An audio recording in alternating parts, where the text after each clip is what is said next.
Hey everybody, so I'm building up the Blackheart All-Road aluminum frame again, but this time I'm building it up primarily as a road bike. Now the way I'm building it up is with a 105 Di2 12-speed group set. Now the 105 cranks that I have here are a 50-36, but I believe that the lowest tooth count you can get on the 105 is a 50-34. And paired with the 11-34 tooth cassette in the back, that gives me a minimum gear ratio of 1:1. And because I'm not super strong, I'd rather have the lower gears, and so for that reason I'm using a GRX 12-speed 2x crankset, which I've got here in a 46-30 chainring combination. So much lower gearing. For me, I don't need super high top end, so this is a much better crank for my application. But the problem that I'm running into is that even if I max out the high limit screw, I can't get the derailleur to push the chain far enough outboard to actually sit on the big ring. And that's of course because the chain line for the GRX is slightly further outboard than the 105 crank. So I did a little bit of research, and what I found is that this actual physical limit screw here is relatively short compared to the amount of throw that the derailleur actually has. And so what I'm going to try to do today is to actually replace this limit screw with a slightly longer limit screw, which should allow me to push the derailleur out a little bit further so that I can align the chain on this GRX crankset. So right now I'm in the process of removing the stock high limit screw. And so that's what it looks like there.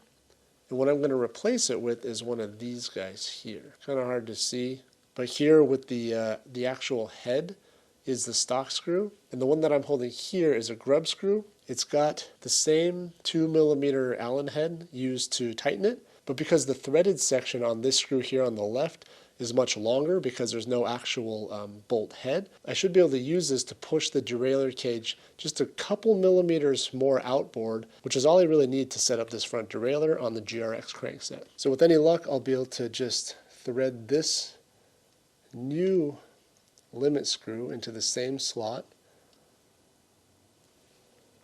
and then just use this to push out the derailleur, just that couple more millimeters that I need to get it to go into the big ring.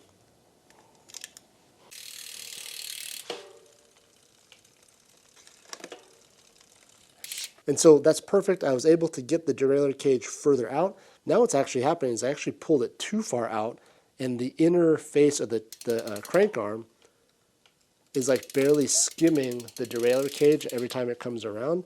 So I've actually got to bring it in a little bit now. Bring it in just slightly.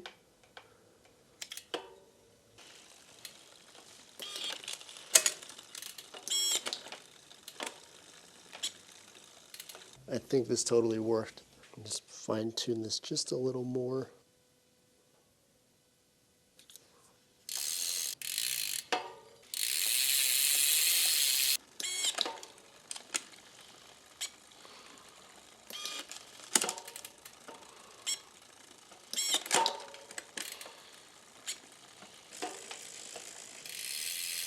All right, well there you go. That's a little hack on how you can use a GRX 2x crankset with an otherwise 105 Di2 road group set. Again, the problem that arises when you try and do this is that in its stock form, the front derailleur can't push the chain far enough outboard because it doesn't need to on the road crank, which has a smaller chain line, meaning that the chain rings sit slightly more inboard than on like a gravel crankset like the GRX. Now, I can't take credit for this hack. This is something that I saw on Reddit. I'll put the link to that post that I found down in the description. So this is more of a video validation that that hack that somebody put up on Reddit actually works. Now you might be wondering why I'm building this bike up as a road bike. Well, I've always had the Blackheart All-Road built up as essentially a gravel bike, and occasionally I would put road wheels on it, but it was otherwise a full GRX group set. At the moment, I've got plenty of actual dedicated gravel bikes, and I don't have a dedicated road bike. So the idea here is that I'm going to use the All-Road as essentially my road bike, which is why I put a 105 Di2 group set on it. Again, however, I didn't like the fact that my lowest gear combination would be 1:1, so I put the GRX crankset on there, which gives me a nice low gear so that I can climb up basically anything. And for me personally, I'm never going to have issues running out of top end with this setup here. Okay, so hopefully this video was helpful. If you have any questions about this hack or my experience with it, just drop them down below. I'll do my best to get back to as many as possible.